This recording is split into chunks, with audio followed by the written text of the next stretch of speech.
এই ঘটনাটি অনেক বছর আগের। সে সময় হিন্দুস্থানে একটি গ্রাম ছিল, আর সেই গ্রামে একজন পণ্ডিত ছিল এবং সে পণ্ডিতের একজন মেয়ে ছিল।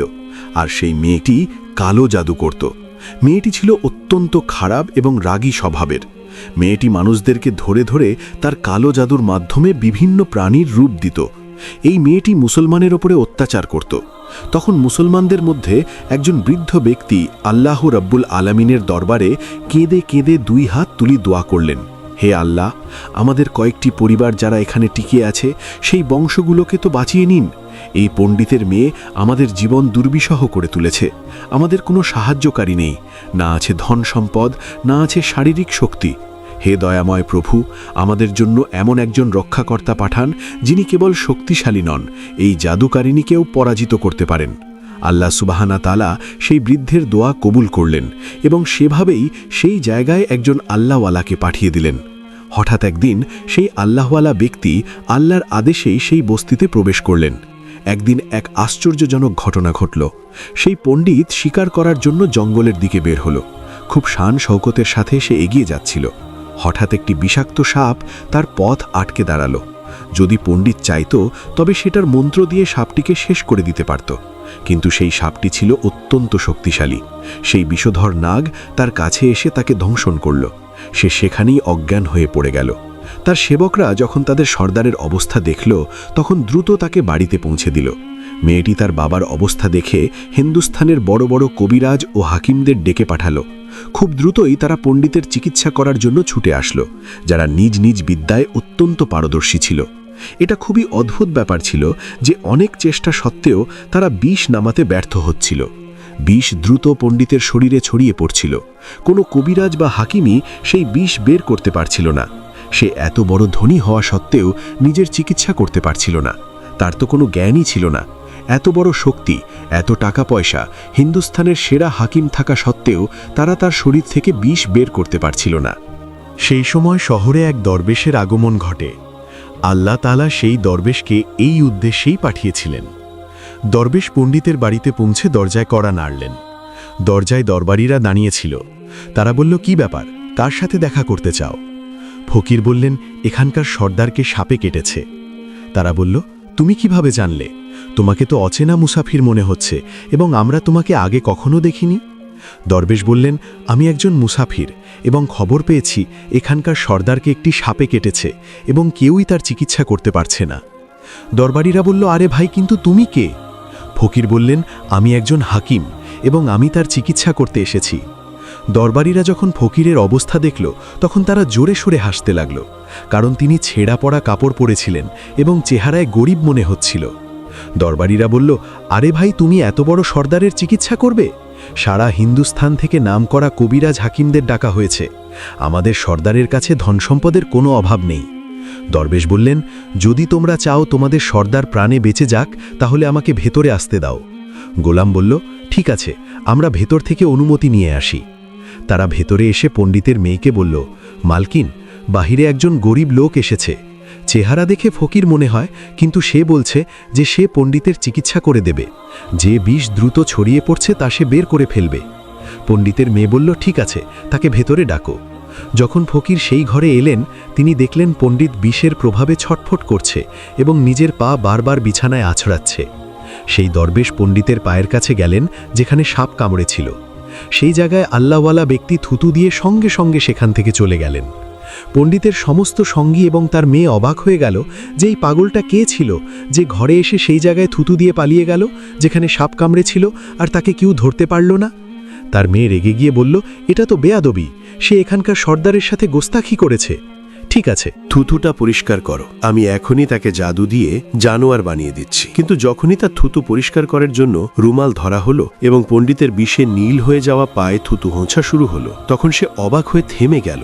সে আঙুল দিয়ে থুতুটাকে সাপের কামড়ের জায়গায় ভালোভাবে মালিশ করে দিল। তার মেয়ে বলল, আপনি কি করছেন? ওই পাগলটা আমার বাবার পায়ে থুতু দিয়েছে আর আপনি সেই থুতু মালিশ করছেন? সে হাতের ইশারায় পণ্ডিতের মেয়েকে থামিয়ে দিয়ে বলল, মালকিন, আপনি একটু থামুন। যেই মুহূর্তে সেই থুতু পণ্ডিতের পায়ে মালিশ করা হলো, বিষের প্রভাব প্রভাব সঙ্গে সঙ্গে শেষ হয়ে গেল। যে পা কাটার উপক্রম হয়েছিল তা এখন আগের অবস্থায় ফিরে এসেছে। পুরো পা যা আগে নীল হয়ে গিয়েছিল তা এখন আসল রঙে ফিরে এসেছে। ধীরে ধীরে পণ্ডিত হোশে আসতে লাগলো। পণ্ডিত হোশে এসে ফকিরের থুতুর ঘটনা জানতে পারল। তিনি বললেন, আরে ভাই, সে তো আমাদের রক্ষাকর্তা। তোমরা তাকে পাগল বলেছ, তাকে অপমান করেছ। সে থুতু দিয়ে এখান থেকে কিভাবে অদৃশ্য হয়ে গেল? আরে যাও যাও, তাকে নিয়ে এসো। সে আমাদের উপর অনেক বড় অনুগ্রহ করেছে, আমরা তার অনুগ্রহের প্রতিদান অবশ্যই দেব। পণ্ডিতের কথায় তার সমস্ত দরবারি তখনই সেই ফকিরের খোঁজে বেরিয়ে পড়ল। চারদিকে ছড়িয়ে গেল, কোথাও সেই ফকির দরবেশকে দেখা গেল না। তারপর যখন জঙ্গলে প্রবেশ করল তখন সেখানে একটি গাছের নিচে একজন ব্যক্তিকে ইবাদত করতে দেখল। তারা মনোযোগ দিয়ে সেই দরবেশকে দেখছিল যে এ কি করছে, এ কেমন ইবাদত করছে। আমরা তো নিজেদের মূর্তির সামনে হাত জোর করি, আর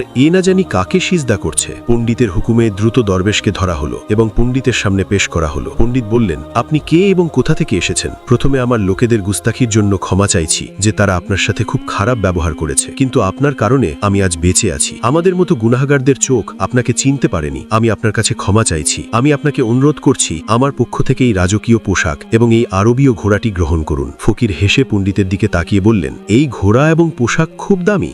আমি এই পোশাক পরে কি ঘোড়ার জন্য ঘাস কাটব? তাহলে কি এটা ভালো দেখাবে? পণ্ডিত বললেন, আপনি চিন্তা করবেন না, ঘোড়ার সাথে ভৃত্যাও দেয়া হবে, অর্থাৎ চাকর বাকর আপনাকে দেয়া হবে। দরবেশ বললেন, আচ্ছা, এত ধন সম্পদ আর চাকরদের সাথে আমি কি আমার রাজত্বে একা থাকব? পণ্ডিত বললেন, হুজুর, আপনি চিন্তা করবেন না, এই যে আমার মেয়ে আপনার সামনে আছে। মেয়েটি অবাক হয়ে তার বাবার দিকে তাকিয়ে দেখছিল যে তার বাবা কি বলতে চাচ্ছেন। তিনি বললেন, আমার মেয়েকে আপনার সাথে বিয়ে দেওয়া হবে, আমার মেয়ের দ্বারা আপনার বংশ বিস্তার হবে, কিন্তু একটি শর্ত আছে যে আমি আপনাকে যা কিছু দিচ্ছি তার জন্য আপনাকে আপনার ধর্ম ছাড়তে হবে। আমার ভৃত্যরা আপনাকে ইবাদত করতে দেখেছে, আর যতদূর আমাদের জানা আছে আমরা তো মূর্তির সামনে পূজা করি, আমরা আমাদের সেই মূর্তিগুলোর ইবাদত করি। আর আপনি যাকে সেজদা করছিলেন তিনি তো আপনার খোদা, মানে আপনি মুসলিম, তাই না? তাই আমি আপনাকে অনুরোধ করতে চাই যে এই সব কিছু নিয়ে নিন, নিজের ধর্ম ছেড়ে দিন। আপনি কি এমনটা করতে পারেন? তখন ফকির বললেন, আমাকে একটা কথা বলুন, আপনি আমাকে সব কিছুই দিচ্ছেন এবং আমাকে এই দোয়াও দিচ্ছেন যে আমার অনেক সন্তান হোক, যাতে আমার বংশ আপনার মেয়ের মাধ্যমে চলে। আমাকে বলুন, যদি এই সন্তানের মধ্যে আল্লাহ না করুক কোনো একটা সন্তানের কিছু হয়ে যায়, তাহলে কাঁদতে কাকে হবে? পণ্ডিত জবাব দিলেন, হুজুর, যদি এমন কিছু হয় তাহলে তো কাঁদতে আপনাকেই হবে। দরবেশ মুচকি হেসে বললেন, যদি এই সমস্ত সম্পদ পেয়েও আমাকে কাঁদতে হয় তাহলে পণ্ডিতজি আপনার ঘোড়া, এই দামি পোশাক আর আপনার মেয়ে এবং এই বিশাল মহল নিজের কাছেই রাখুন। আমি একজন মুসলমান হিসেবে খুব খুশি। যদি এই সমস্ত নেয়ামত পেয়ে আমাকে আমার ধর্ম ছাড়তে হয় তবে আমি নিজের জীবন দিয়েও আমার ধর্মকে ছাড়ব না। যে প্রভু আমাকে সৃষ্টি করেছেন, আমি কি সেই প্রভুর ধর্ম ছেড়ে আপনার কাছে চলে আসব শুধু এই সামান্য কিছু টাকার জন্য, দুনিয়ার জিনিসের জন্য? আমার তো আখেরাতের জীবন চাই, আর সেই সমস্ত নেয়ামত আমি সেখানেই পেয়ে যাব। তাই আমি আমার দরবেশী জীবন নিয়েই খুব খুশি। আল্লাহ তাআলা আমাকে যে উদ্দেশ্য এখানে পাঠিয়েছেন শুধু সেই উদ্দেশ্যটা পূর্ণ করলেই হবে। তখন পণ্ডিত কৌতূহলী হয়ে বললেন, আপনার উদ্দেশ্য কি? ফকির বললেন, এই হিন্দুস্তানের মাটিতে মুসলমানদের উপর অনেক জুলুম হচ্ছে, আমি তাদের জন্যই রক্ষাকর্তা হয়ে এসেছি। এই বলে তিনি চলে যেতে লাগলেন। তখন পণ্ডিত বলতে লাগলেন, হে দরবেশ, আমি তোমাকে ধন সম্পদ দিয়ে পরীক্ষা করেছি, তোমাকে সব দিক থেকে যাচাই করেছি, তুমি নিজের ধর্ম ছাড়তে রাজি নও। যদি তুমি এমনটাই করতে এসে থাকো তাহলে তোমার কি কোনো ভয় নেই? তুমি কি জানো না আমরা কতটা শক্তিশালী, এবং আমার মেয়ে তার কালো জাদু আর তন্ত্রমন্ত্রে এতটাই পারদর্শী যে তোমাকে এখানে দাঁড়ানো অবস্থাতেই জঙ্গলি জানোয়ারে পরিণত করতে পারে। তখন ফকির বললেন, সে তো অনেক দুর্বল মানুষকে জানোয়ার বানিয়ে দিয়েছে, তাকে বলো আমাকে জানোয়ার বানিয়ে দেখাতে, তবেই আমি তার জাদুকে বিশ্বাস করব। অতঃপর সেই পণ্ডিত তার মেয়েকে বলল, যাও বেটি, এর উপর আক্রমণ করো। এই কথা শোনার সাথে সাথে আল্লাহওয়ালা ব্যক্তি সেই জাদুকারিনীর উপর ফু দিলেন, আর সাথে সাথে সেই পণ্ডিতের মেয়ে এক বিশাল গিরগিটিতে পরিণত হল। সে কিছুই করতে পারছিল না। সেই গিরগিটিটি এতই বড় ছিল যে সেখানে যত মানুষ দাঁড়িয়েছিল তাদের সবার চেয়ে তার উচ্চতা বেশি ছিল। অতঃপর সেই মেয়েটি আল্লাহওয়ালার কাছে আসতে লাগল, ধীরে ধীরে নিজের বিষ উগড়ে দিতে চাচ্ছিল। বুজুর্গ জানতেন সে কি করতে চলেছে। সেই সময় তিনি তার মুখে থুতু দিলেন। থুতু দেওয়ার সাথে সাথে সে জ্বলতে লাগল, তার মুখ পুড়ে কালো হয়ে গেল, তার পুরো শরীর পুড়ে ছাই হয়ে যাবার উপক্রম হতেই পণ্ডিত দৌড়ে এসে তার পায়ে পড়ল এবং ক্ষমা চাইতে লাগল, আর বলতে লাগল, হে হজরত, এই গুস্তাখির জন্য আমাকে ক্ষমা করে দিন। আমি সত্যি আপনাকে অনেক দুর্বল ভেবেছিলাম এবং আপনাকে আপনার ধর্ম থেকে সরাতে চেয়েছিলাম। যদি আমার মেয়ে ঠিক হয়ে যায় তাহলে আমি সত্যি বলছি এই পুরো বস্তি মুসলমান হয়ে যাবে। তখন ফকির বললেন, আমরা কাউকে জোর করে আমাদের ধর্মে অন্তর্ভুক্ত হওয়ার জন্য বাধ্য করি না, বরং তোমরা আমাদের মুসলমান ভাইদের উপর যে জুলুম করো আমরা সেই জুলুম শেষ করতে যাই। আমাদের ধর্মে জবরদস্তি নেই। যদি তোমার মেয়ে মানুষ হয়ে শুধরে যায় তাহলে তাকে তার আসল অবস্থায় ফিরিয়ে আনার জন্য আমি নিজেই আল্লাহর কাছে দোয়া করব। পণ্ডিত বললেন, হ্যাঁ, আমার মেয়ে তার আসল অবস্থায় ফিরে এলে সে আর কারো উপর কোনো জুলুম করবে না, বরং তার জন্য আমি মন থেকে ক্ষমা চাইছি যা কিছু আমার মেয়ে আপনার সাথে করেছে। ভবিষ্যতে এমন কোনো কালো জাদু বা কোনো নোংরা আমল করবে না এবং কোনো মুসলমানের উপর কোনো কঠোরতা দেখাবে না। শুধুমাত্র আপনি আমার মেয়েকে আবার মানুষ বানিয়ে দিন। আল্লাহওয়ালা সেই গিরগিটির উপর ফু মারতেই সে মানুষ হয়ে গেল। সে ফকিরের পায়ে জড়িয়ে ধরে বলল, আমাকে ক্ষমা করে দিন, আমি আপনাকে অনেক দুর্বল ভেবেছিলাম। আপনি যখন এখানে এসেছিলেন তখন আপনার পোশাক এবং চেহারা দেখে আপনাকে আমার একজন পাগল ফকির মনে হয়েছিল।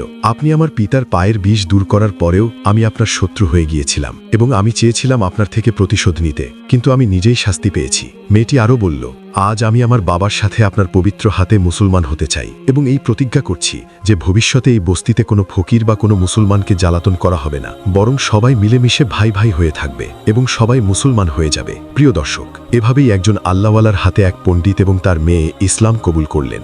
অতপর সেই পণ্ডিত আল্লাহওয়ালার সাথে তার মেয়ের বিয়ে দিয়ে দিল এবং হিন্দুস্তানের সেই গ্রামে শান্তি ও নিরাপত্তা প্রতিষ্ঠিত হল। গতকাল পর্যন্ত যারা জুলুম করত আজ তারা ভালো মানুষের প্রতিমূর্তি হয়ে উঠল, শুধুমাত্র এক আল্লাহওয়ালার কেরামতিতে।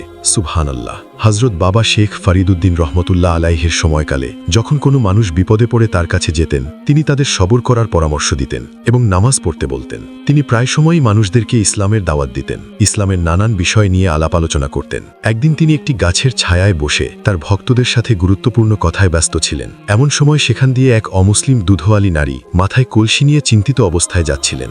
হযরত শেখ ফরিদুদ্দিন ছিলেন আল্লাহর অলি, তাই তিনি মহিলাটিকে দেখেই বুঝে গেলেন যে মহিলাটি দুশ্চিন্তাগ্রস্ত। তখন শেখ ফরিদুদ্দিন ওই মহিলাকে ডাক দিলেন। হযরতের ডাকে মহিলাটি ওনার কাছে আসলো।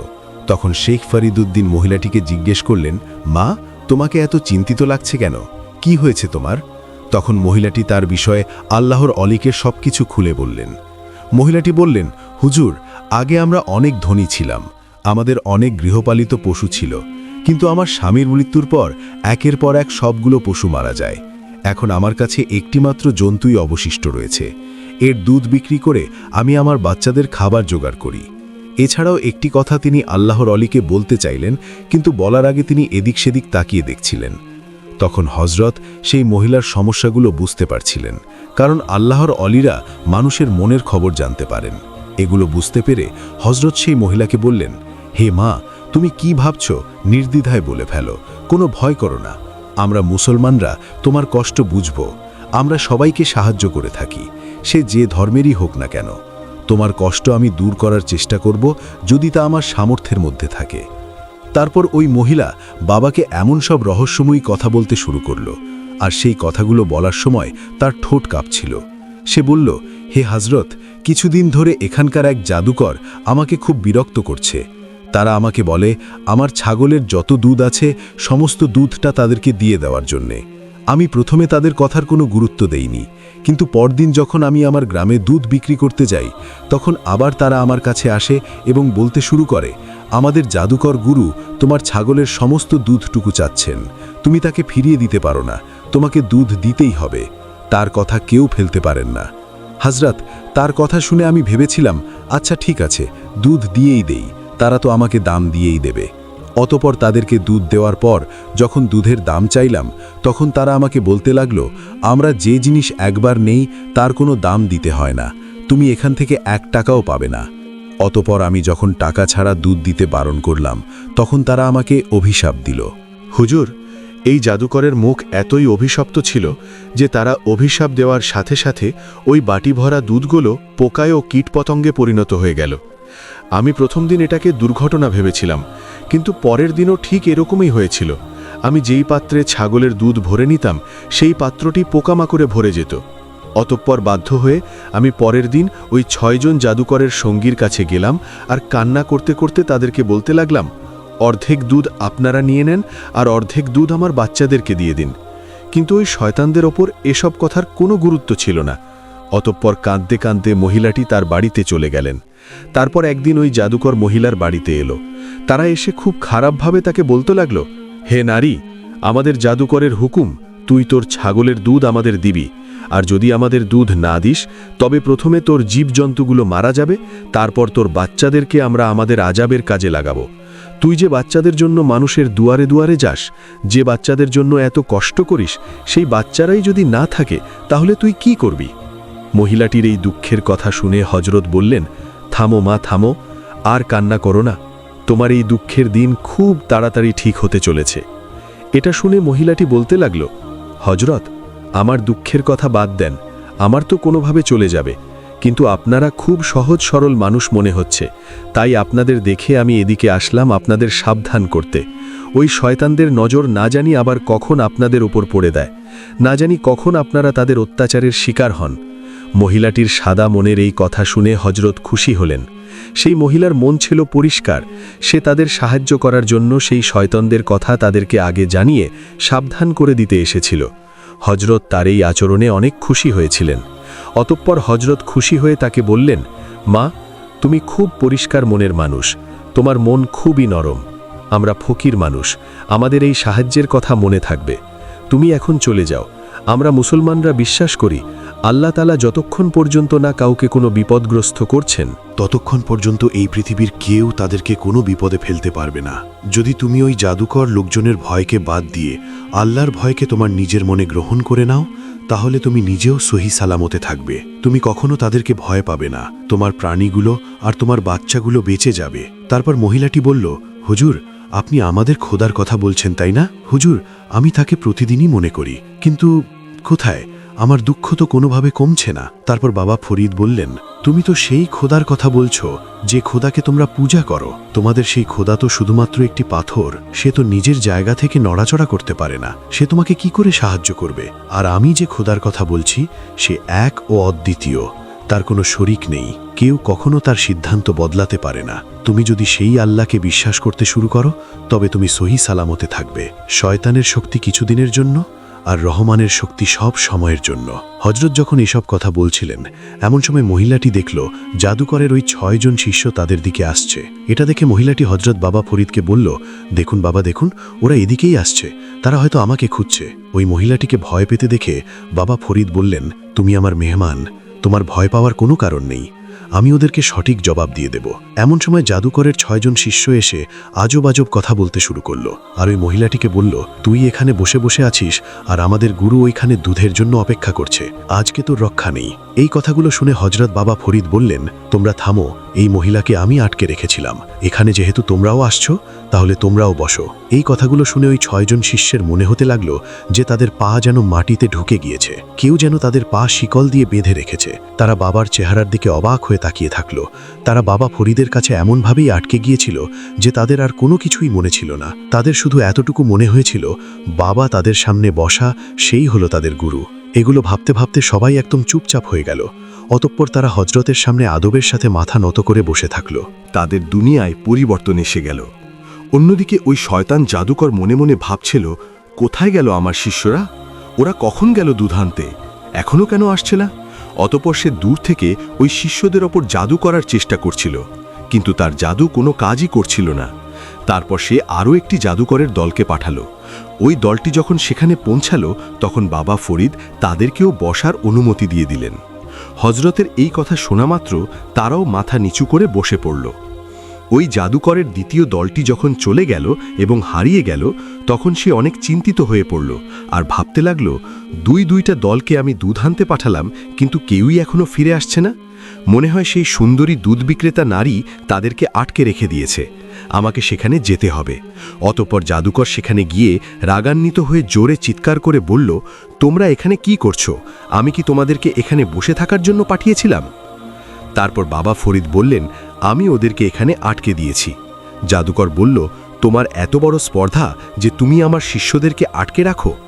এই বলে সেই জাদুকর মন্ত্র পড়ে ফুঁ দিয়ে সেনাদের পাথর বানিয়ে দিল। অতঃপর সে জাদুকর বাবা ফরিদকে বলতে লাগল, আমি এগুলোর উপর এত আমল করেছি যে আমার চেয়ে বড় কোনো জাদুকর এখানে নেই। আমি যেভাবে চাই, যখন চাই, তখনই মানুষদেরকে আমি কীটপতঙ্গে পরিণত করে দিতে পারি। এই বলে সে মন্ত্রের ওপর মন্ত্র পড়ে তার সৈন্যদের ওপর ফুঁ দিতে শুরু করল। সেই জাদুকর ভেবেছিল এখনই তার শিষ্যরা উঠে দাঁড়াবে এবং বাবাকে আক্রমণ করবে, কিন্তু জাদুকরের সব মন্ত্র ফিরে আসছিল। জাদুকর যখন এগুলো করে ক্লান্ত হয়ে গিয়েছিল, তখন বাবা বললেন, এসব জাদুটোনা এখানে চলবে না। এরা এখন আমার শিষ্য, তোমার না। এরা এখন মুসলমান হয়ে গিয়েছে। তুই এদের দ্বারা গরিব দুঃখী মানুষদের ওপর দিনের পর দিন অনেক অত্যাচার করেছিস। তোর জন্য এই বেচারি দুধওয়ালি অনেক সমস্যায় পড়েছে। হজরতের এই কথা শুনে জাদুকর খুব রেগে গেল এবং চিৎকার করে করে মন্ত্র পড়তে শুরু করল। আর তখনই সেখানে কিছু দুষ্ট জিন এসে উপস্থিত হলো। তার ডাকে যত বড় বড় শয়তান ছিল তারা সবাই চলে আসলো। তখন জাদুকর বলতে লাগলো, হে আমার শিষ্যরা, তোমরা এই জাদুকরের ওপর আক্রমণ করো।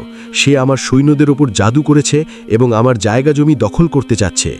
তখনই দুষ্ট জিনেরা বাবার নুরানি চেহারা দেখে ভয় পেয়ে গেল এবং জাদুকরের জাদু উল্টে গিয়ে তার ওপরই পতিত হলো।